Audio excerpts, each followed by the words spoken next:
Police Sergeant Riley Lowell had spent a lifetime enforcing her own rules: keep the peace, mask the truth, protect the powerful. It worked for years. Every local business owner paid protection. Every unfortunate accident got swept away. Then she ordered one innocent woman off a public bench. She expected compliance, maybe a fearful glance. Instead, she got stillness. A black female vet, hardened eyes, unspoken fury, a silent challenge. Now Sergeant Lowell is about to learn that the quiet ones often hide the deadliest secrets, because this homeless woman is Sergeant First Class Naomi Grant, the most lethal Green Beret sniper in U.S. military history. And when Naomi's pushed, entire criminal empires are known to collapse. In Huntington Falls, fear has always been a one-way street. Until tonight. Because corrupt badges are about to find out why some nightmares carry a rifle. Justice isn't on its way. It's already here. Just before we dive into this story, let me know where you're watching from. And if you're enjoying these tales, make sure to stay tuned, because tomorrow's special installment is one you really don't want to miss. Naomi Grant's legend began in the scorching desert sun of Afghanistan, shaped by clandestine missions whose after-action reports remain sealed. Her crosshairs have shattered warlords, arms dealers, and insurgents alike. She retired quietly, or so the official story goes, but some weapons refuse to be shelved. Now, drifting through back alleys in search of anonymity, she's about to unleash a storm that will test a small city's corruption to its breaking point. And while the local police think she's just another vagrant they can bully, they have no idea they're cornering the one soldier whose kill count rivals entire platoons. The Pentagon's bracing itself, the FBI's already suspicious, and Naomi Grant's accidental arrest is going to bring a house of cards tumbling down. Because in Huntington Falls, if you can't trust the badge, you'd better learn to duck a bullet. Naomi Grant liked the rain. She liked how it cut through the stale air, drowning out city noise and washing the streets clean. An equalizer that left everyone soaked, from swanky millionaires huddled under expensive umbrellas to homeless wanderers with nowhere to go. On this particular night, the downpour hammered the sidewalks around Portside Avenue, bending the flickering streetlights into smears of neon reflected in deep puddles. She found refuge beneath the dripping awning of a 24-hour diner named Elise's, whose signage flickered and hummed. The place smelled of soggy cardboard and burnt coffee, but Naomi breathed in the damp air and settled onto a cold metal bench. She wore a worn army green field jacket with the insignia removed, battered boots, and carried a half-filled duffel that looked like it had seen every corner of the world. Her posture gave away a disciplined background. Straight spine, shoulders set. But she tried to slump enough to seem nondescript, a tricky dance she'd mastered through years of infiltration. After all, anonymity was Naomi's truest friend now. Inside the diner, night manager Tommy Cox watched her from behind the counter. He was barely out of high school, face riddled with acne, and stared with an odd mix of pity and apprehension. At last he mustered the nerve to step outside, shoulders hunched under the awning. "Ma'am? Sorry?" He extended a paper cup of coffee. Steam rose like a promise in the cool, damp air. "It's not much, but it's hot." Naomi took it, meeting his gaze. "Thanks." And it's Naomi. She expected him to recoil from her direct stare. Most people did. But Tommy's awkward kindness didn't fade. He nodded, then retreated inside to handle the handful of bleary-eyed customers sipping stale coffee at the counter. She guessed he'd push them out by sunrise, wiping plates and waiting for tips that never came. Naomi sipped carefully, tasting burnt grounds. Warmth radiated through her hands. Rain battered the pavement like 1,000 tiny hammers. She let the hypnotic pattern calm her, her mind shifting into that familiar place where she cataloged every shifting shadow and passing silhouette. Old habits died hard. 40 yards up the street, a sedan rolled past, headlights off in near darkness. Suspicious. She watched it carefully, assessing. 2 silhouettes inside. The car disappeared around the next corner. Naomi's tension eased. Then headlights sliced across her bench, revealing a patrol vehicle sliding to a halt. She stiffened instinctively but forced herself to remain outwardly relaxed, coffee in hand.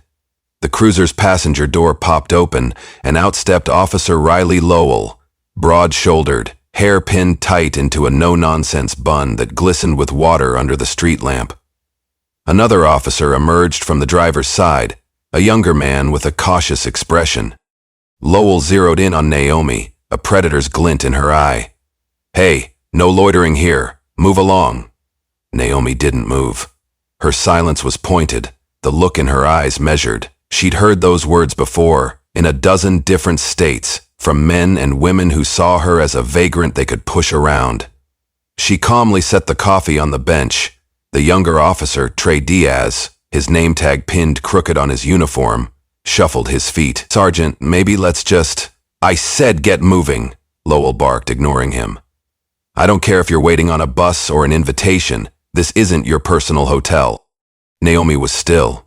In times past, she might have walked away, but tonight something inside her was frayed. Maybe it was the exhaustion of living on the run, or the knowledge that people like Lowell were cogs in a larger system that was about to show its teeth. Lowell stepped closer, baton tapping threateningly against her own thigh. "You deaf?" Naomi's response was quiet, almost lost in the roar of rain. "I'm not bothering anyone, officer." Lowell's eyes blazed. A flash of lightning illuminated the scowl etched on her face. "Disturbing the peace. Let's go." Diaz hovered uncertainly behind, half drawn. "Sarge, maybe just let her—" "Shut it, Diaz. She's a vagrant. A nuisance." Naomi locked eyes with Lowell. In that silent heartbeat, a million calculations danced behind Naomi's gaze, sizing up the officer's stance, weight distribution, potential backup. She measured the younger officer's reluctance, mentally noted the lack of foot traffic. Then, deciding conflict wasn't worth it, she stood. "Fine. I'll move." She picked up her duffel and turned to walk away.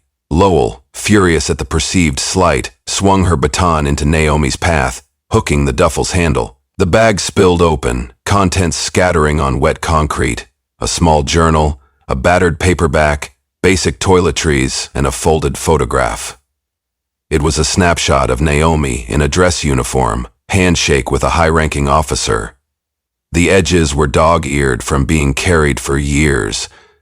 A fleeting wave of anguish crossed Naomi's face. Lowell picked up the photo, her lips twisting in a sneer. "Well, well. Think you're some big-shot soldier?" She snapped the photo into two pieces. "On my streets, you're just a nuisance." Naomi's composure cracked, just for an instant. She lunged forward to retrieve what remained of the photograph.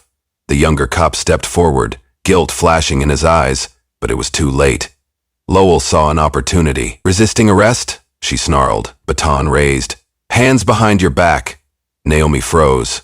This was the moment she could either yield or let her training take over. Her heart hammered with the memory of firefights and desert nights, of her finger on the trigger at distances people deemed impossible. She forced herself to exhale, tension coiling in her muscles. "Stay calm." But Lowell misread the hesitation as defiance. She lashed out with the baton, striking Naomi's ribs. The blow stung, though Naomi shifted at the last millisecond to absorb the impact. Her eyes flared with an edge of lethal reflex. Diaz grimaced, stepping back, uncertain. Lowell pressed her advantage, baton rising again. This time, Naomi's instincts flashed hot and unstoppable. She pivoted, arm moving in a blur, hooking the baton mid-air and twisting it free. The officer found herself off balance, stumbling forward onto her knees in the downpour. Lightning flickered, illuminating the sheer shock on Lowell's face as Naomi glared down at her holding the baton. Diaz's hand hovered near his gun, but he seemed frozen by indecision. Naomi tossed the baton aside, disgust etched in her expression. "You don't want to do this," she said, quietly, voice barely carrying over the rain. Teeth bared, Lowell recovered, fury turning her cheeks red. She lunged for Naomi's midsection. Naomi sidestepped easily, but the momentum carried them both into the diner's brick wall. Low scuffling ensued. A kicked trash can, pained grunts. Diaz hovered, radio in hand, looking torn. Then the sirens appeared, backup summoned for an officer in distress. The swirling lights of two more patrol cars splashed red and blue across the wet pavement. Naomi inhaled sharply, scanning her surroundings. Too many. Not enough space for a clean getaway. A typical soldier might panic, but Naomi had been outnumbered before. She calculated angles, potential escape routes. Lowell barked breathlessly to the arriving cops. "Resisting! She assaulted me!" And just like that, Naomi was pinned by multiple arms, forced onto the concrete. Water soaked her clothes. She felt the weight of knees pressing into her shoulders, an elbow at the back of her neck. She locked her jaw against the pain. Only Diaz looked disturbed by the brutality. The other cops accepted Lowell's account without question. Naomi said nothing, her fists curling with contained rage. She let them cuff her hands behind her back, felt the sting of the wet ground scrape her cheek. One voice hissed near her ear, "You made a bad choice, messing with the wrong people." Naomi had heard variations of that line before, from warlords in faraway deserts. They'd all learned the same lesson.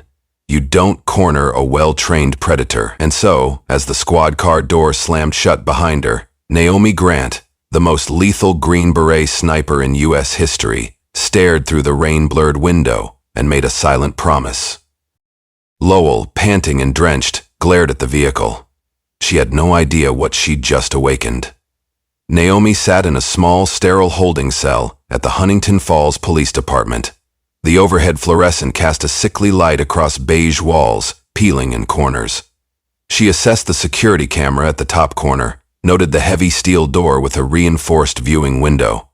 Standard facility, capacity for about 10 detainees. Despite the dryness of the indoors, droplets still ran from her soaked hair. She was alone. She suspected that was because they recognized something different about her. She carried herself like someone who could turn a communal cell into a war zone if provoked. A throbbing bruise where Lowell's baton struck felt like a reminder of her impulsiveness. She should have just walked away, but part of Naomi bristled at the injustice, an indignation that had once fueled her to push beyond all known records for sniper kills. She sighed, rolling her shoulders to relieve tension. "Focus on what's next," she told herself. She mentally mapped her environment, counting footsteps to the door, gauging angles, imagining how many steps it would take to disarm a guard. Her training was methodical, a habit etched into her bones.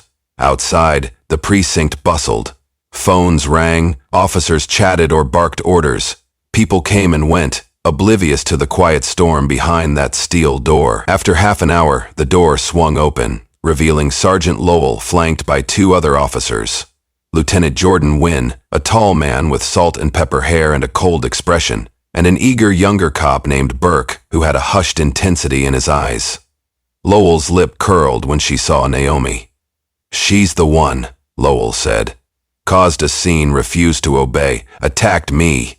Naomi let out a short, humorless laugh. "Attacked you? Is that the official story?" Lowell stepped closer, anger flickering across her features. "Shut your mouth, or I'll add another charge."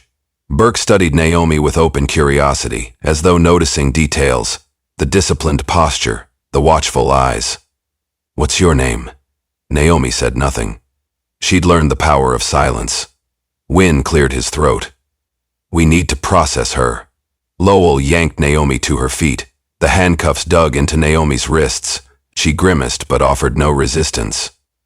As they guided her out, the fluorescent glare felt more oppressive in the corridors, reflecting on scuffed linoleum floors. She caught glimpses of desks stacked with paperwork, whiteboards scribbled with half-finished cases, the hustle of a station that teetered between public service and something far darker. They led her into a sterile booking room. There, behind a computer terminal, sat an administrative officer, rummaging for her booking forms. They took Naomi's fingerprints, snaps of her face. She kept her gaze steady, unwavering. Eventually, the system beeped. The clerk frowned at the screen. She glanced at Wynn, shook her head. "What's the matter?" Wynn demanded. The clerk looked nervous. I'm getting a flag. Classified, something about Department of Defense clearance." A hush fell. Naomi recognized the flicker of alarm crossing Wynn's face. Even Lowell stiffened. Wynn walked around to see the monitor. "Must be some glitch." The clerk nodded, swallowing. "Says to contact DOD if we want details." Lowell tried to hide her unease. "Ignore it. Proceed with booking." Naomi remained impassive, though inwardly she smirked at the predictable red tape. Her record, heavily redacted, had a habit of raising bureaucratic eyebrows whenever someone tried to look deeper. Lowell steered Naomi toward the cell area, but just before crossing into the hall, Wynn's radio crackled. "Lieutenant Wynn, phone call on line 3 says it's urgent." From the Pentagon.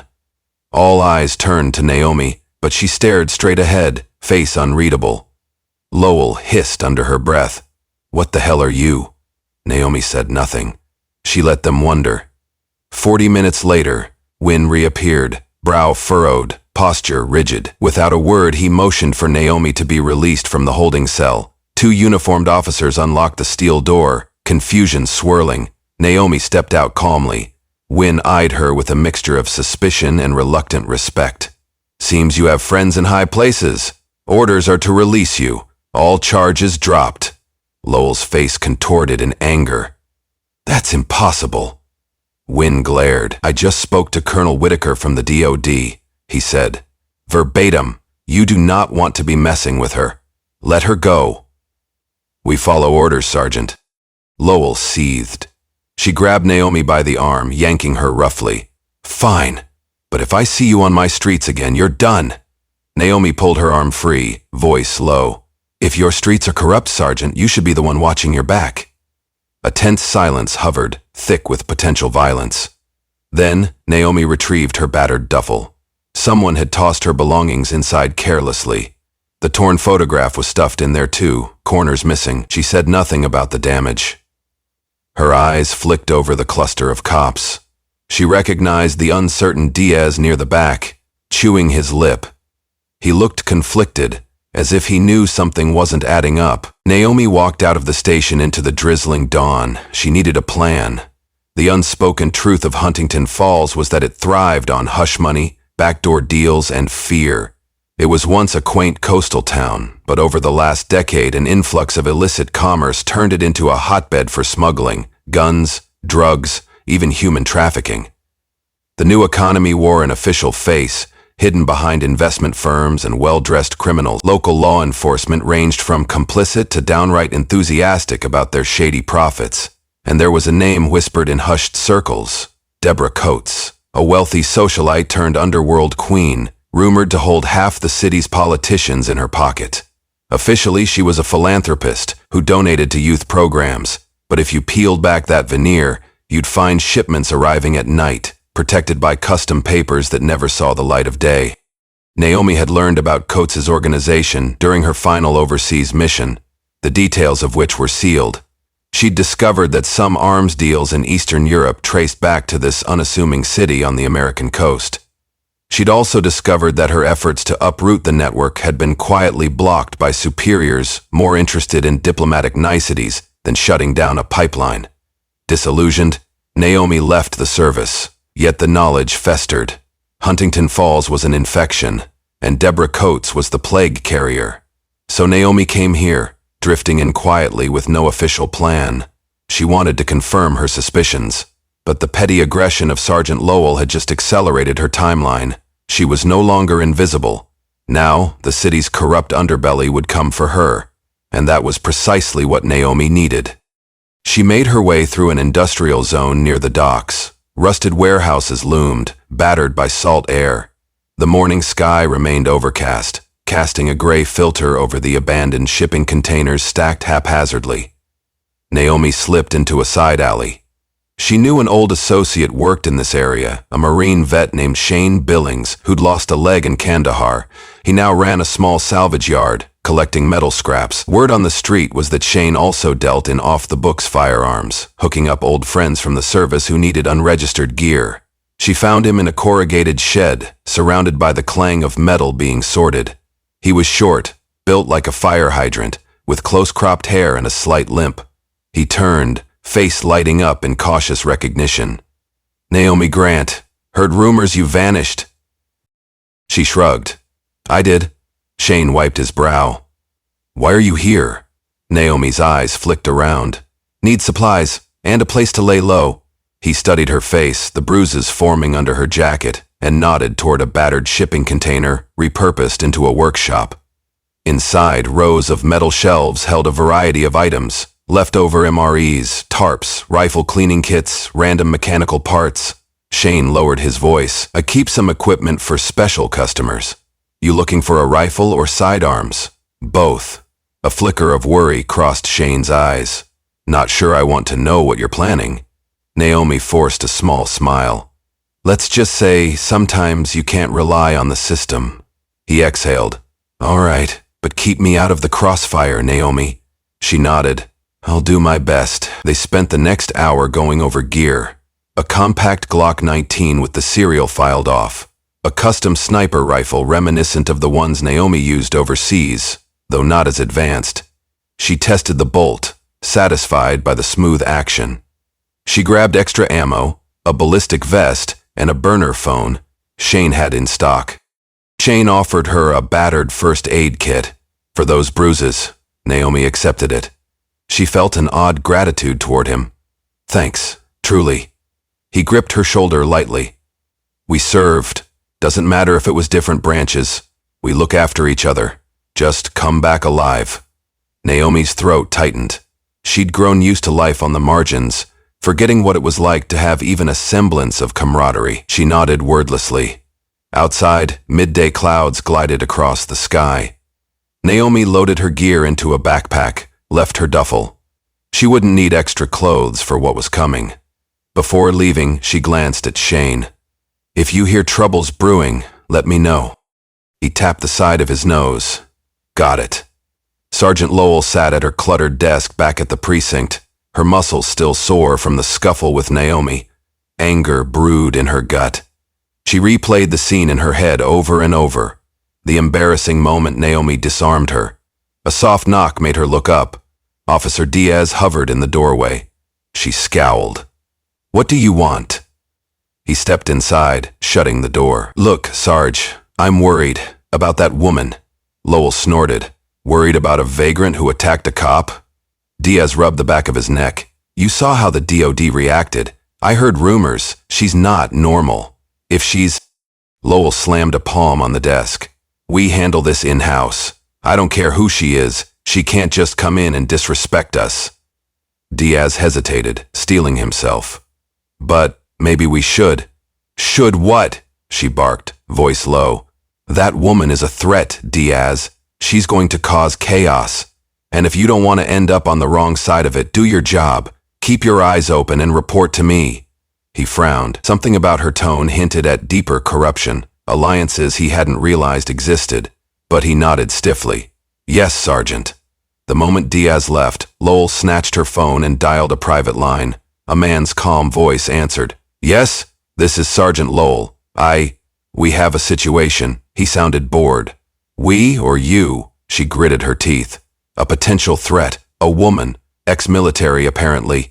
The DOD demanded her release." A pause. "Name?" "Naomi Grant." A longer pause, then a dark chuckle. "So the rumors are true. She's in Huntington Falls." Lowell felt a chill. "I want to handle her quietly. But I'll need resources." He laughed. "We're aware of your needs, Sergeant. Ms. Coates has authorized certain measures." Lowell nodded, jaw tight. "Tell Coates we'll flush Naomi out. She won't disrupt the operation." "Failure isn't an option," he said pointedly before disconnecting. Lowell slammed the phone down. Deborah Coates was known for her generosity to allies, but absolute ruthlessness to those who disappointed her. The mention of Naomi's name evidently triggered alarm bells at the highest levels. Naomi was perched on the rooftop of a dilapidated building a few blocks from the police station, scanning the area with binoculars. She needed intel. If local law enforcement was crooked, they'd be in bed with bigger players. Her vantage point offered a partial view of the station's side entrance, where certain favored guests came and went unnoticed by the main lobby. Sure enough, a black SUV arrived around 3 p.m. Out stepped a man in a tailored suit, flanked by 2 hulking bodyguards. The man strode inside, head high, exuding confidence. Naomi took note. The license plate was intentionally covered. She snapped a few photos on Shane's burner phone for future reference. A half hour later, the man emerged with none other than Sergeant Lowell walking side by side, talking intently. Lowell's posture was respectful, almost subservient. Naomi zoomed in. She recognized him from a classified file. Edgar Bellevue, one of Coates's top lieutenants. Naomi's jaw tightened. This connection confirmed everything. The local PD was deeply embedded with Coates's network, so if she wanted to uproot Coates, she had to start with the dirty cops. Thunder rumbled overhead, a fresh wave of drizzle spattering across her vantage point. She smiled grimly at the sky, packing her gear. Let's get to work. Night blanketed Huntington Falls in a hush, broken only by the hum of neon signs and the distant crash of waves against the pier. Naomi found a dusty corner in an abandoned complex near the rail yard to set up a makeshift planning station. By the flicker of a portable lantern, she spread out a tattered map of the city. She used a red marker to highlight known points of interest. Police station, the Velvet Pearl Club, rumored Coates front, port warehouses, Coates's estate on Cliffside Drive. In the margin, she jotted down names. Sergeant Lowell, corrupt PD contact. Edgar Bellevue, Coates's lieutenant. Deborah Coates, kingpin. Then she circled the name of a local detective rumored to be an outlier in the precinct, Detective Caleb Mason. She'd heard whispers he was decent, that he'd ruffled feathers by investigating missing persons who were quietly labeled runaways. If she was to find an ally, he might be it. Naomi glanced at the torn photograph from her duffel. She'd taped the pieces back together as best she could. It showed her receiving a medal from a general. Once upon a time, she'd believed that medal was a testament to doing good. Now she wondered if all her kills had only paved the way for new monsters to step forward, unafraid of consequences. Resolve hardened within her. This was no longer about survival. It was about ensuring no more families ended up ensnared by Coates's brutality. She exhaled slowly, feeling that old battle calm settle over her. The next day, Naomi decided to pay Detective Mason a subtle visit. She knew from observation that he usually took a coffee break at a small cafe called Rusty Beans around 10 a.m.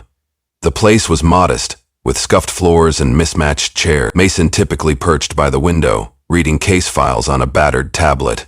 Sure enough, at 10:07 a.m., he walked in, hair still damp from a shower, tie crooked.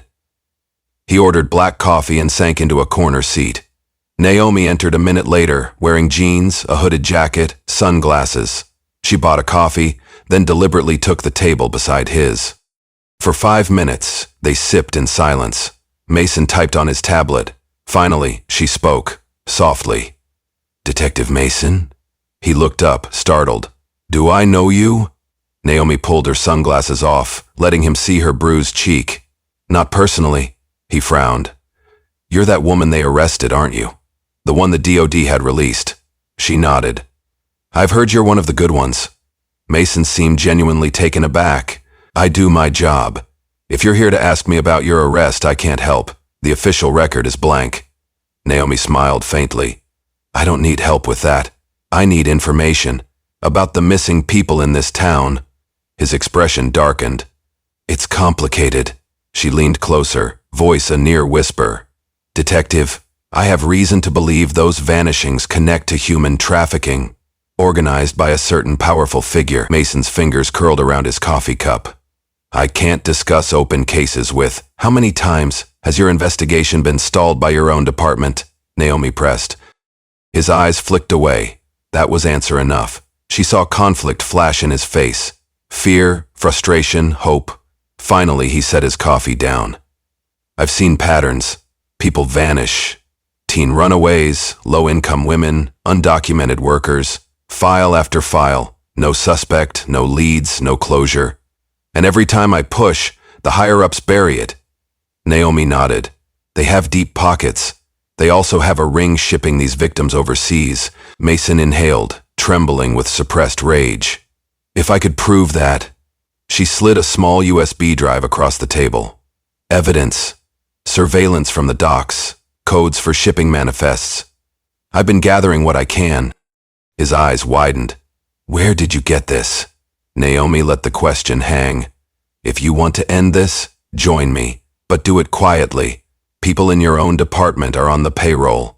He looked around, paranoia creeping into his posture. This conversation alone could get me fired or killed. Naomi stood, leaving a few bills for her coffee. You have a choice, detective.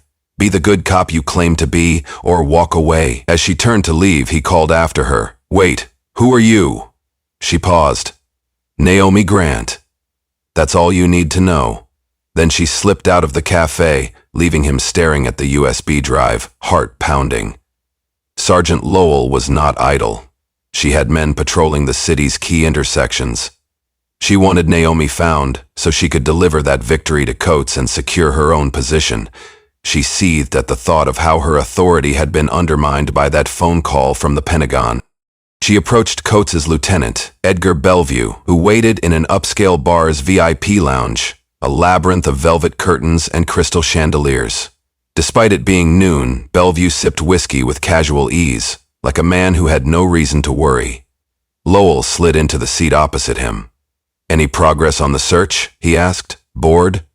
She swallowed. We're using unmarked units. She's on foot, or maybe holed up somewhere. We'll find her. Bellevue raised an eyebrow. For your sake, I hope so. Ms. Coates is anxious. This woman's presence can't jeopardize our next shipment. Lowell bristled. We have bigger concerns. That Detective Mason has been poking around too much, and Naomi Grant gave him something. Bellevue's gaze darkened. Then shut him down. Easier said than done. Mason isn't on the take, which makes him a loose end. He's well liked. If we harm him outright, it'll draw attention. Bellevue considered. Yes, that'd be messy, but if we can discredit him, smear his record, or link him to wrongdoing, we can neutralize his investigations. Lowell drummed her fingers on the table. I'll plant evidence or twist some departmental policies. Meanwhile, we'll corner that sniper. She won't slip away again. Bellevue drained his glass. Don't underestimate her. If half the rumors are true, your standard tactics won't suffice. Lowell's eyes gleamed with malice. We'll see. As dusk settled, Naomi found a vantage point on the roof of a battered apartment building that overlooked the Velvet Pearl Club. According to intel, Bellevue often conducted covert meetings there. The neon sign flickered pink and purple, a gaudy contrast to the murky intentions inside. She set up her rifle, scanning the crowds entering the club. Her focus wasn't on pulling the trigger tonight. It was about gathering intel. Who came, who left, any sign of Coates or Bellevue. In the back alley, she spotted a black SUV unloading 3 men. They guided a 4th person, hands bound, through a side entrance. Naomi gritted her teeth. Another victim, possibly someone who'd attempted to cross them. Temptation to intervene burned in her veins, but she held back. A direct assault would blow her advantage. She had to be surgical.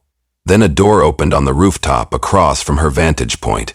2 men stepped out, scanning the area with night vision goggles. Naomi froze, staying low. They were new, likely mercenaries. Trained by the way they moved in tandem, one man muttered, "Boss thinks that sniper might do recon here." Naomi suppressed a smile. They had a guess where she might set up, but not precisely. She stayed motionless, controlling her breathing. One mercenary aimed a thermal scope across adjacent rooftops. Naomi had chosen a position behind a large ventilation unit, which gave her partial cover from a direct heat signature. She'd also draped an insulating blanket around her shoulders. If they scanned carefully, though, they might still catch a flicker. Her heart hammered. She counted seconds. The men strolled across the rooftop, shining beams of light. They paused about 50 feet from Naomi's location. "Anything?" one asked. Nothing. They turned around, heading back inside. Naomi waited a solid 2 minutes before exhaling quietly. That was close. She resolved that she couldn't rely on rooftops for too long. They were onto her tactics. She needed a new plan. Down below, the SUV with the captive pulled away. She snapped a photo. Another puzzle piece. Detective Mason spent his evening combing through the data Naomi had given him. His desk lamp cast a soft glow on the swirling text of shipping schedules, timestamps, coded messages. The deeper he looked, the more horrifying the pattern. Containers arriving at odd hours, no official paperwork, distributed to temporary holding facilities. He read the notes about survivors who recounted harrowing stories of locked compartments, violence, forced labor. He felt sick. He tried to call a federal contact he trusted at ICE, but the line was strangely unresponsive. That worried him. He typed up a preliminary report, labeling it top priority, but as he tried to file it into the department's system, an access error popped up. Someone was blocking him from uploading. His phone buzzed. A message from an unknown number. Stop while you can. Chills raced down his spine. He realized he was playing with fire. Still, he pressed on, copying files onto multiple flash drives. He'd hide them in separate places, in case one was discovered. He prayed Naomi was as capable as she seemed. Naomi had relocated to a deserted mechanics shop on the outskirts of town. Inside, rusted lifts and stray tires cluttered the space. She used the office as a sleeping spot, rolling out a blanket on the floor. While the rain tapped on the tin roof, she rummaged through her gear, mind racing with strategy. At midnight, a phone beep cut through the quiet. She checked the burner. An incoming call from a number she recognized as an old Black Ops contact. Master Sergeant Kellerman, she answered warily. Kellerman's gravelly voice. Naomi, heard you stirred up a hornet's nest. She closed her eyes. I can handle it. DOD's aware you're in Huntington Falls. They asked me to pass a message. Stand down. This is not your fight. Naomi laughed bitterly. They want to protect their assets. That's all they've ever cared about. Kellerman sighed. Look, you know I respect you. But the last time you went rogue, bodies piled up in 3 countries. She frowned. So, this operation is trafficking people, children included. I can't stand by. He paused. You do what you must, but watch your 6. Intel suggests local law enforcement is compromised, and there's mention of mercenaries being pulled in. Might be some paramilitary outfit. They won't fight fair. I never expected them to. A weighted silence followed. Godspeed, Naomi. Try not to start a war. She ended the call, a flicker of anger simmering. The official channels always tiptoed around criminals with money. It made her remember a day in Afghanistan when a high-value target bribed local authorities, forcing her sniper team to stand down. The next week, an American platoon got ambushed. No, she'd do this her way. Detective Mason took a gamble the next morning. He arranged a meeting with Naomi. After some finagling, they agreed to meet at an abandoned church on 5th Street, a place half burned by a fire years ago, shards of stained glass still stuck in the frames, letting tinted light spatter the charred pews. Mason arrived first, sweat beading at his temples despite the crisp air. Naomi emerged from behind a pillar, silent as a ghost. He offered a tight smile. I wasn't sure you'd show. I could say the same. He took a breath, glancing around. I'm in. I can't keep looking the other way. I've tried using official channels, but I'm blocked at every turn. He handed her a sealed envelope. Documents of shipments, plus names I suspect are involved in the PD, enough to implicate some high-ranking individuals. Naomi flipped through the contents. This is good. We can do real damage with it. But we need something bigger, something that'll blow the lid off. If we only pick them off individually, coats will slip away again. Mason nodded, understanding. They have a major cargo arriving in 2 nights at Pier 14. I suspect a large group of trafficked individuals. His hand shook slightly. We get photos, we get them out alive, we connect it all to Coates. And if we can link Sergeant Lowell or others directly, we can bury them. Naomi's eyes glinted with determination. We'll need backup. I might be able to loop in an old contact or 2, but it's risky. The place will be heavily guarded. Mason swallowed. I can try to involve the FBI, but I can't trust local field offices. Coates has tendrils everywhere. Naomi nodded. We do this stealthily, gather irrefutable proof, then let the feds swarm in. Meanwhile, we protect the victims. He exhaled. Okay, but if we fail... Naomi's jaw tightened. We won't. Her confidence was chilling, but Mason felt a flicker of hope. He stepped back. I need to get going before they realize I'm gone. She watched him exit, her mind already racing with infiltration plans. This would be the turning point. Sergeant Lowell, however, had eyes everywhere. A street camera near 5th Street picked up Mason's car. She connected the dots quickly, suspecting he was meeting Naomi. Furious, she decided it was time to neutralize Mason. She cornered him late that afternoon in an interrogation room, blinds drawn. "We need to talk." He eyed her warily. "Sure." She threw a manila folder onto the table. "Anonymous tip says you've been tampering with evidence, that you're forging documents." He glanced at the folder. "Anonymous, huh?" She sneered. "You want to come clean? Maybe I can help you salvage your career." He realized she was framing him. "Sergeant, you're out of line." She leaned in, voice dripping venom. "You're either with us or against us. Make the right choice." Mason's gut twisted. "I uphold the law. That's my choice." Her eyes narrowed. "Then you're done." She motioned to the door. 2 uniformed officers entered, grim-faced. "You're under suspension pending investigation. Hand over your badge and gun." A swirl of panic, then cold resignation. He placed them on the table. "You can't bury the truth forever, Sergeant. Sooner or later it comes for you." Lowell barked a laugh. "You just wrote your own obituary, Detective." He tried to push past, but one officer shoved him. They escorted him off the premises, tossing him out onto the sidewalk in front of the station. Angry tears burned his eyes. He might have lost his official standing, but his convictions only strengthened. He hurried away, phone in hand. That evening, Naomi found an unmarked envelope pinned to the mechanic's shop door. Inside was a flash drive, labeled with the insignia of some private security group, Cavalier Solutions. She recognized it. They were high-end mercenaries employed by shady government contractors. Plugging it into a burner laptop, she saw it contained a taunting message. Grainy security footage of her in Afghanistan, executing a high-profile target from over 1,000 yards. Then a typed note. "We know who you are, Sergeant First Class Naomi Grant. Your secrets won't protect you. Cease or be eliminated." A slow, humorless smile spread across Naomi's lips. So Coates or Bellevue had hired Cavalier Solutions. They wanted to intimidate her. Instead, they'd just confirmed she'd drawn out the big guns. That was fine. Let them come.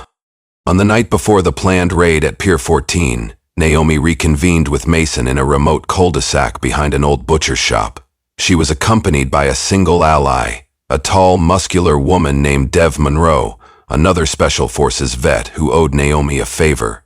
Dev specialized in infiltration and had the calm intensity of a person who'd stared down bigger foes. Mason looked haggard, dark circles under his eyes. "They suspended me, threatened to bury me." Naomi gently placed a hand on his shoulder. "I'm sorry," he nodded. "We still do this." Dev glanced at him. "You sure you're up for it?" A spark of defiance lit in his eyes. "I came this far. Let's finish." They pored over a satellite photo of the pier. Naomi tapped an area near a row of shipping containers. "They're vantage points for security, probably snipers or lookouts. We'll need to neutralize them quietly." Dev pointed to an office building across the street. "I can handle infiltration from here. Plant a disruptor to jam their communications, maybe cause confusion." Mason rubbed his forehead. "What about the victims? We can't let them be used as hostages," Naomi exhaled. "We'll have to separate them from the traffickers quickly. I have a contact at an underground clinic who can shelter them short-term. Then we pass them to federal care once we have enough publicity that Coates can't hush it up." They synchronized watches, minds swirling with possible outcomes. No one mentioned the possibility of losing their own lives, though it lurked unspoken. Midnight at Pier 14 came cloaked in a swirling fog that clung to the water's surface. Towering cranes loomed like skeletal giants, and faint harbor lights cast an eerie glow. Freight containers lined the docking area, some stacked 3 high, forming labyrinthine rows that echoed footsteps ominously. Naomi, Dev, and Mason crept through the shadows. They wore dark clothing, carrying minimal gear. Overhead, a half-moon occasionally peeked through drifting clouds. Naomi had her sniper rifle strapped across her back, a Glock at her hip. Dev carried a compact submachine gun with a suppressor, plus a set of hacking tools. Mason, lacking a badge, still had his personal firearm. Their plan was straightforward but risky. Dev would jam communications from a vantage near the pier's main office. Naomi would handle any overwatch or armed guards, while Mason guided the captives to safety. Collect evidence with cameras, and let a trusted contact in a federal agency know once they had unstoppable proof. The trio slipped between containers, listening for voices. They heard a grunt, a short laugh. Two armed guards stood near an idling truck. Naomi motioned for Dev to handle it. With silent efficiency, Dev got behind them and delivered swift blows, knocking them out cold. They dragged the bodies behind a container, stripping their radios. They advanced deeper into the pier. Naomi spotted a group of about 10 people, eyes darting with fear, being herded by men with guns. She recognized a few local faces from missing person posters. Her chest tightened. She signaled Mason. He nodded, edging closer along a row of containers. Suddenly, a distant shout rang out. "They're here!" The plan had been compromised. A bullet pinged off a metal container near Naomi's head. She dropped into a roll, cursing under her breath. Shots echoed across the pier. Dev dashed behind a forklift, returning precise bursts of fire that forced the traffickers to duck. Naomi scrambled up a short ladder onto a container stack, giving her an elevated vantage. She drew her sniper rifle, scanning with the scope. Mason yelled over the fray, "I'll move the captives to cover." He sprinted toward them, frantic and unarmed. Meanwhile, Naomi's scope found a guard perched on a walkway overhead. She squeezed the trigger. The guard dropped. Sparks flew as bullets ricocheted from all angles. Fog swirled with muzzle flashes and bursts of orange. Naomi systematically targeted anyone threatening Mason or the group. She recognized the distinct echo of Dev's suppressed SMG, ripping through the gloom. Mason reached the captives, guiding them behind a row of containers. "Stay down!" he hissed. A middle-aged woman clung to his arm, trembling. Then a new threat emerged. Floodlights blazed to life, bathing the pier in harsh white. 3 black SUVs screeched onto the dock, men in tactical gear pouring out, guns raised. Cavalier Solutions mercenaries. Naomi bit back a surge of adrenaline. This was going to get ugly. Focus. Dev triggered her disruptor. Enemy radios crackled with static. Confusion spread among the mercenaries. That gave Naomi time to pick off 2 more. But the mercs had night vision gear, ignoring the glare of the floodlights. Naomi realized she needed to shift positions or be pinned down. She slung her sniper rifle, drew her Glock, and vaulted from one container to another. A bullet grazed her leg, but she kept moving. Below, Mason tried to hustle the terrified captives toward a parked truck they might hijack. But a merc emerged from behind crates, leveling a rifle at them.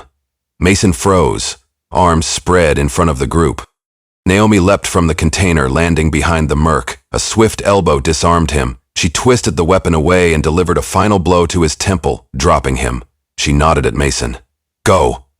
He herded the captives into the truck's cargo area. Dev slid into the driver's seat, hacking the ignition wires. The engine roared, bullets pinged off the side, and Naomi crouched behind the wheel well, returning fire. "Get them out." Dev floored it, the truck swerving around crates and debris, vanishing through the exit gate that Dev had pre-jammed to remain open. Mason stayed behind, forced out by limited space, but he managed to duck behind a forklift. A hail of bullets rained from the mercenaries. Naomi and Mason took cover together. She winced at the burning in her calf. This was turning into a full-blown firefight. Suddenly, headlights lit the area. Another wave of vehicles. Naomi's heart sank. Reinforcements for the enemy? But the door of the lead car slammed open, and out stepped someone she recognized. Shane Billings, her old Marine contact, along with 2 more vets. They joined the fray on Naomi's side, rifles barking. The mercenaries reeled under the unexpected crossfire. Naomi dashed forward, flanking them. She fired in short, controlled bursts, each bullet guided by her lethal precision. At last, the surviving mercenaries retreated, scattering. One of them dragged a wounded comrade, dropping all pretense of capturing Naomi. In the lull, Shane trotted over, panting. "Heard you might need backup. Couldn't let you do this alone." Naomi pressed a hand to her bleeding leg. "Good timing." Mason exhaled in relief. "Thank you." Shane nodded curtly. We do what we must. Naomi scanned the pier. A few downed enemies groaned. She approached one who wore a ballistic vest with Cavalier Solutions insignia. He glared up at her, seething, clutching a stomach wound. She knelt, her voice ice-cold. "Where's Deborah Coates?" He spat blood. She'll kill you, doesn't matter." Naomi's gaze flickered with contempt. "We'll see." He passed out, unconscious. Mason helped Naomi limp toward the gate. Sirens wailed in the distance. Someone called the cops. "We need to vanish before the corrupt ones show." Shane led them to a waiting van. They piled in and he gunned it just as swirling lights appeared on the horizon. Pier 14 was left in chaos, with battered mercenaries and scattered evidence of a smuggling ring. The rescue truck with the freed captives was already heading to a safe location. Naomi's group had inflicted a damaging blow to Coates' operation, but the next move would be crucial, exposing it all publicly. Word spread quickly through Huntington Falls by sunrise. The local news teased an armed confrontation at the docks. Official statements from the police were suspiciously vague, referencing a gang dispute. Privately, Sergeant Lowell fumed. She confronted Bellevue in an upscale office. "How could you let them sabotage the shipment? Do you know how many cops are implicated if this goes public?" Bellevue kept calm, swirling brandy in a crystal glass. "Ms. Coates is furious, but she's not defeated. This is a setback, not the end. Grant can't hide forever." Lowell's eyes flickered. "Our department can't keep taking hits. That Detective Mason is still at large, presumably with Grant." Bellevue's gaze hardened. "Then you flush them out. Nothing is off the table now. If it means torching the entire city, so be it." "Ms. Coates expects loyalty." Lowell swallowed. She recognized the threat. "I'll handle it." Naomi regrouped with Dev and Mason at the hidden underground clinic that temporarily housed the rescued captives. The scene was chaotic. Volunteers offering blankets, water, simple medical care. The rescued people trembled in shock, eyes full of relief and confusion. Naomi's leg wound had been hastily bandaged. She limped through the makeshift infirmary, heart heavy at the sight of victims who'd endured unspeakable trauma. One teenage girl clutched a teddy bear, wordlessly rocking. Mason approached, voice hushed. "We have enough evidence now. Footage, plus these witnesses. They're willing to testify." Naomi inhaled sharply. "We can't trust local authorities. We need federal involvement on a big scale. But Coates might pull strings to bury it." Dev folded her arms. "There's a solution. If we blow this up on national media, Coates can't hush it. The public outrage alone would force action." Mason managed a half smile. "We leak everything. Photos, testimonies, documents, to major outlets. Then direct the FBI to a live crime scene. Coates' empire will crumble." Naomi nodded, a flicker of determined hope. "All right, but we have to move fast. Once Coates sniffs this, she'll escalate." Dev tapped on a phone. "I have a friend in a national newsroom. I'll upload the data with a password-protected link. We'll arrange for it to go live at 9 a.m. tomorrow, enough time for the FBI to mobilize." Shane walked up, face grim. "Word on the street is Coates has put a bounty on your head, Naomi. Everyone's looking for you." She set her jaw. "Let them look." By midnight, the clinic was nearly quiet, the exhausted rescuees dozing on cots. Naomi found a private corner to rest, settling onto a low bench. Despite her fatigue, her mind raced.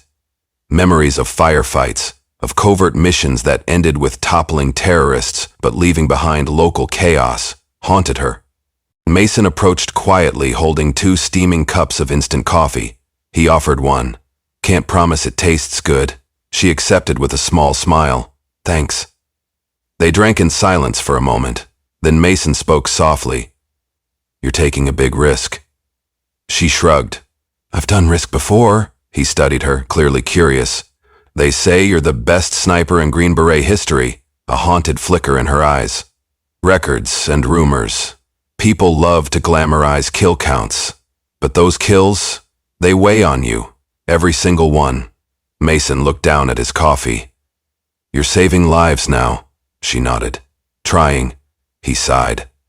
I spent years believing the badge was a symbol of justice. Then I saw it twisted by greed. How do you keep faith?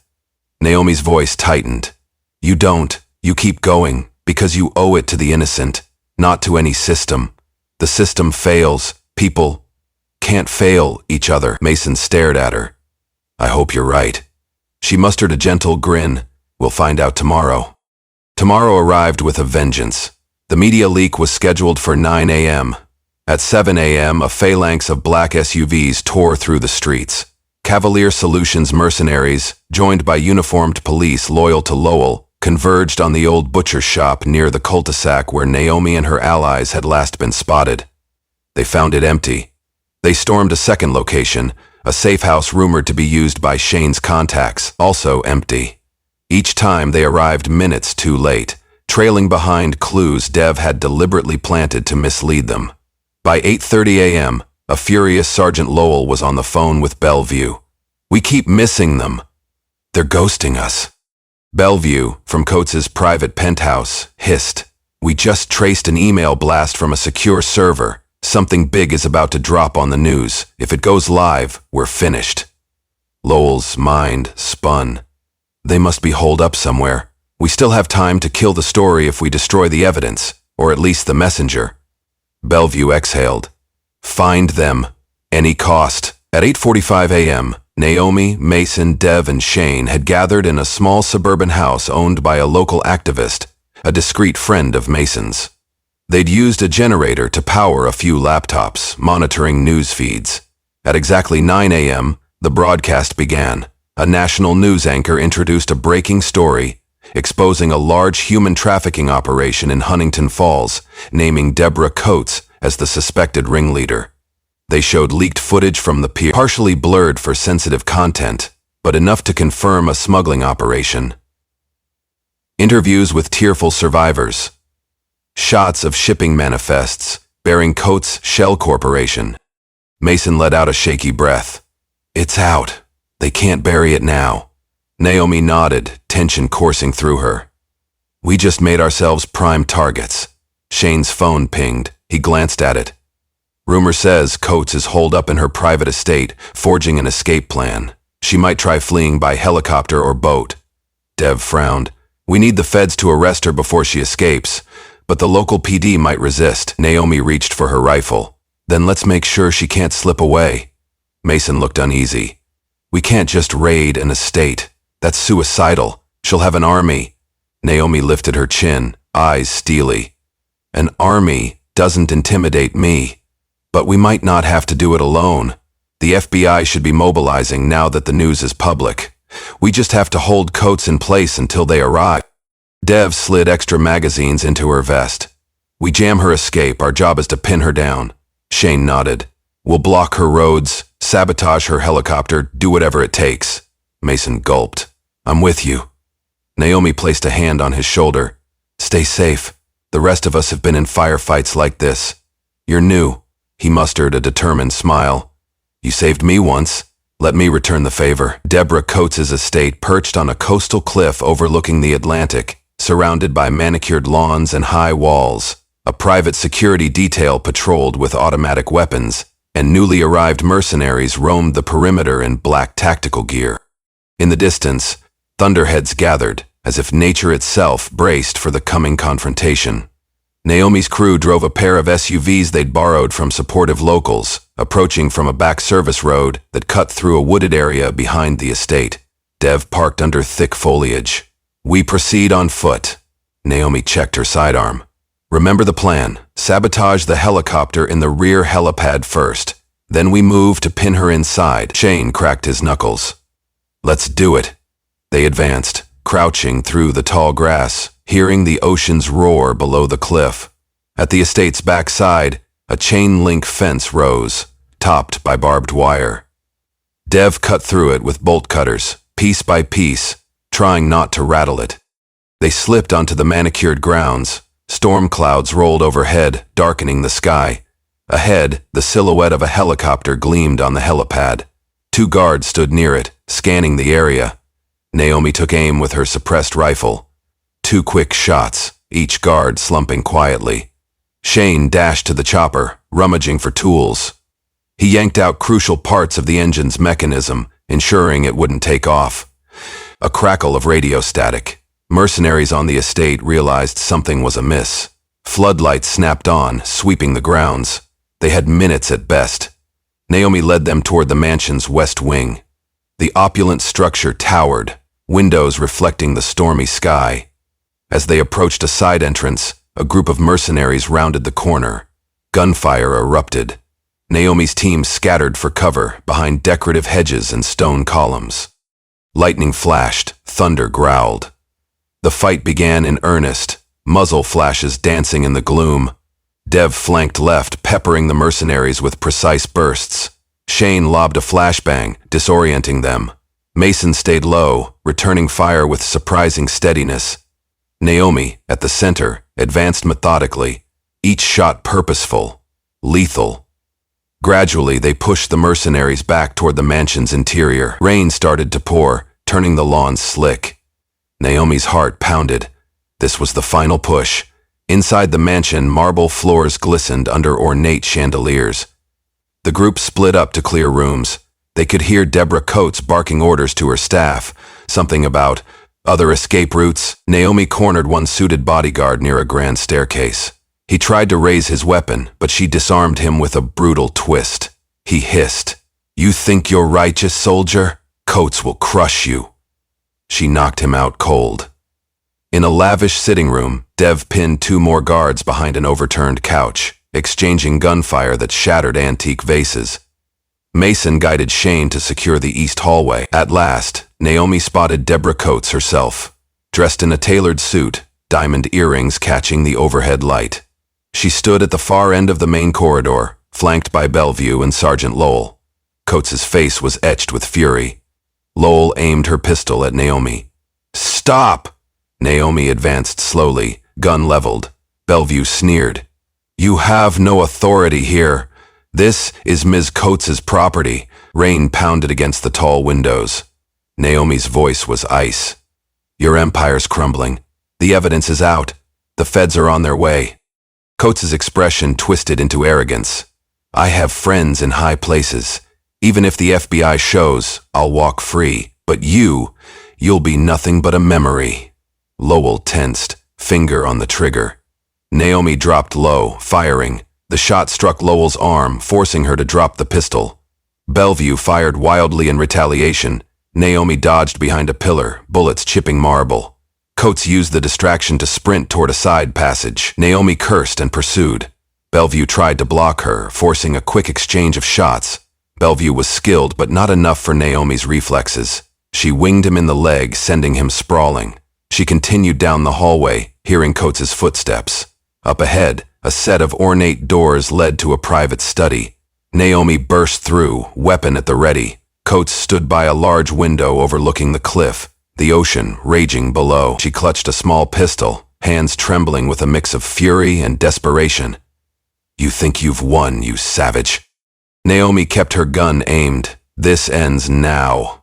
Coates's lip curled. "I built an empire. I fed entire networks. You think you can just end it?" Thunder shook the glass. "Yes, because no matter how powerful you think you are, some people can't be bought." Coates raised her pistol, but Naomi fired first. Hitting Coates's shoulder, the woman shrieked, dropping her weapon. She sank to her knees, eyes wide with shock. Naomi approached carefully, kicking the pistol away. She radioed to her team, voice steady. "Target secure. Call in the cavalry." The next hour was a blur of activity. FBI agents arrived in force, having been dispatched by the national uproar. Media cameras hovered outside the estate gates. Coates's staff and mercenaries surrendered or lay incapacitated. Sergeant Lowell was arrested, face contorted with rage. Bellevue was carried out on a stretcher, cursing Naomi's name. Naomi, battered and exhausted, watched from the mansion's foyer as the feds carted away evidence, collecting documents from Coates's private safe. Mason, standing beside Naomi with bandaged arms, gave a weary smile. "We did it." She nodded. "At a price." She glanced at Dev, who was icing a bruised rib, and Shane, who needed stitches, then at the row of freed victims, some from the pier, others from the mansion's hidden rooms, being comforted by paramedics. And then, an FBI supervisor approached Naomi. "We may need statements. We know who you are. We got calls from higher-ups demanding you stand down." Naomi arched an eyebrow. "I guess I didn't listen." He sighed. "No, you didn't. But given the evidence and the public scandal, they probably won't prosecute you for vigilante actions." She offered a tight nod. "I'll do what I must." He studied her. "You're a real piece of work, Grant." Naomi mustered a grim smile. "So they tell me." With Coates in custody, the ring collapsed. That night, storms lashed the coast, but for once, Huntington Falls felt a cleansing. Some of the corruption had been ripped out by the roots. In the days that followed, national headlines blazed with the downfall of Deborah Coates. Politicians scrambled to distance themselves, and multiple officers in the Huntington Falls PD were indicted. Detective Mason, hailed by some as a whistleblower, was reinstated, though the toll on him was evident. Naomi refused the limelight. She quietly gathered her gear, said her goodbyes to Dev and Shane, and prepared to vanish again. On a gray afternoon, she slipped out of Huntington Falls, leaving Mason a note. "We can't fix every broken system, but sometimes we can save a few lives that matter. Thank you. N." She walked a lonely highway, bag slung over her shoulder, uncertain where she'd go next, but sure the fight was never truly over. Epilogue/Reflections. A small local paper published a final editorial. Corruption in Huntington Falls. Rooted out or merely wounded? The article praised the bravery of those who risked everything to expose injustice. They mentioned a mysterious female soldier, identity unconfirmed, rumored to have orchestrated the downfall of Coates. The piece ended with a quote. "Sometimes, justice requires those willing to stand outside the system's failings and do what must be done. For the innocent, for the voiceless, for the hope that we may one day not need soldiers turned vigilantes. But until that day, let us remember that real heroes don't wait for applause." In a hidden safe house miles away, Naomi Grant read that article by the faint glow of a single lamp. She closed the newspaper, exhaling. A photograph lay on the table, the battered snapshot of her ceremony, now taped together as best as possible. Even in its frayed state, it symbolized a legacy she once cherished. She'd abandoned the official uniform and medals, but perhaps her sense of duty remained. Her phone buzzed with a new message from a covert contact. Another lead, another ring of traffickers. She stood, shoulders rolling, the faint twinge of old wounds reminding her she was still human. Then she picked up her rifle case, ready to continue the mission. Because some weapons were never meant to be discarded. Life lessons and philosophical reflections. Justice versus the system. Naomi's story reminds us that institutions meant to protect can be corrupted by power, but it only takes a few courageous individuals to expose the rot. When systems fail, moral responsibility sometimes falls to individuals with the conviction to act. The weight of duty. Naomi carries her sniper record like a heavy burden. She shows that skill in violence should be wielded carefully, always with an eye toward protecting the innocent, not serving personal ambition. Standing alone, standing together. Although Naomi initially fights alone, she eventually teams with Mason, Dev, and Shane. It highlights the truth that no one can dismantle corruption in isolation. Collaboration, trust, and shared risk are crucial for real change. Hope in the midst of fear. The trafficked victims, faced with unimaginable horror, still find hope and salvation through unlikely heroes. This underscores humanity's capacity for resilience and underscores how a single act of compassion can spark monumental change. The price of doing right. Nothing Naomi or Mason does is easy or without consequence. Each pays a cost. Physical injury, lost careers, personal sacrifice. True change often demands going beyond comfort, risking it all to protect those who can't protect themselves. Gray morality. Naomi's vigilantism poses ethical dilemmas. Is it ever justified to take the law into one's own hands? The story asks us to wrestle with the tension between legality and moral imperatives. It suggests that while vigilantism is dangerous, sometimes the alternative, doing nothing, is far worse. Never underestimate the power of the truth.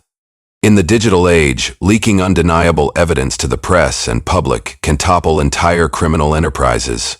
The truth, once unleashed, becomes a powerful ally that even the most corrupt systems can't fully silence. These reflections challenge us to examine our own relationship with authority and conscience. They remind us that every individual has a role to play, whether as a soldier, a cop, or a concerned citizen. Perhaps we won't all be unstoppable snipers, but in our own ways, we can refuse to kneel before injustice.